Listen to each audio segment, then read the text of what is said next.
আজকে লোডশেডিং রচনা পর্ব, সেটি হচ্ছে কম্পিউটার অপারেটর পরীক্ষার জন্য প্রস্তুতি। ক্রমাগত বিদ্যুৎ ঘাটতি দেশকে ক্রমেই অন্ধকারের দিকে ঠেলে দিচ্ছে।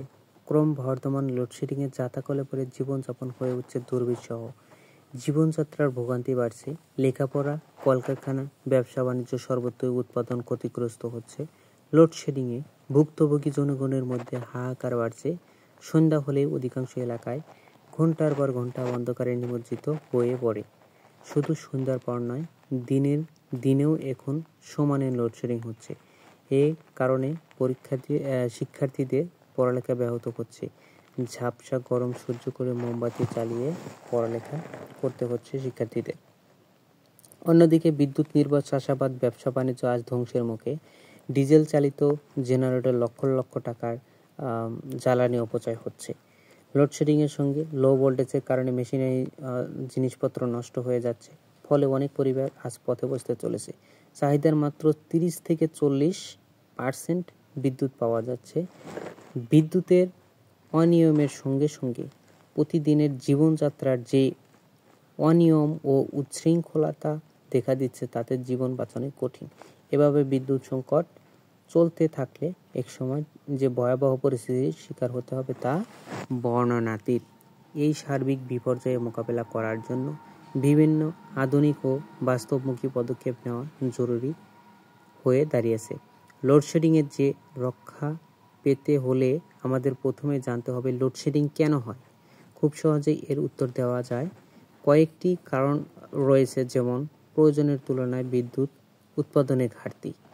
2 নম্বর কারণটি বিদ্যুতের অপব্যবহার বা অপচয়। বিদ্যুতের ব্যবহার সম্পর্কে সচেতনতার অভাব। বিদ্যুৎ উৎপাদনের নতুন কোনো পদ্ধতি উদ্ভাবন করা।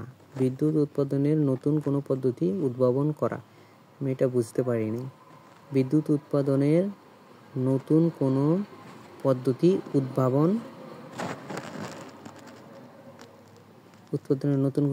উদ্ভাবন না করা হবে এখানে।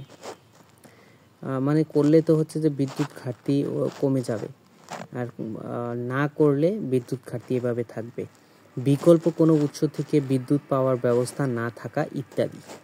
এসব সমস্যা থেকে পরিত্রাণ পেতে হলে আমাদের নিম্নলিখিত পদক্ষেপ নিতে হবে। আমাদের দেশে বিদ্যুৎ উৎপাদনের যে কয়টি উৎস রয়েছে, তা থেকে যে পরিমাণ বিদ্যুৎ উৎপাদিত হয় তা প্রয়োজনের তুলনায় খুবই কম। সুতরাং আমাদের বিদ্যুৎ উৎপাদনের বিকল্প উৎস হিসাবে সৌরশক্তি, তাপশক্তি, গ্যাস ও কয়লা ইত্যাদিকে কাজে লাগিয়ে সহজে বিদ্যুৎ উৎপাদনের নতুন ইউনিট উৎপাদন করা যেতে পারে। বিদ্যুতের অপচয় রোধে প্রশাসনের পাশাপাশি জনসচেতনতার প্রয়োজন সর্বাগ্রে। বিভিন্ন বাসাবাড়ি, কলকারখানা, বিদ্যুতের যেসব অবৈধ সংযোগ রয়েছে সেগুলো বিচ্ছিন্ন করতে হবে। যথাসময়ে এবং নিয়মিত বিদ্যুতের বিল পরিশোধ করতে হবে। বড় বড় কলকারখানায় বিদ্যুৎ ব্যবহারের ক্ষেত্রে নীতিমালা তৈরি করে দিতে হবে। বিশেষভাবে একটি নির্দিষ্ট সময় শেষে এসব কলকারখানায় কাজ বন্ধ করে দিতে হবে।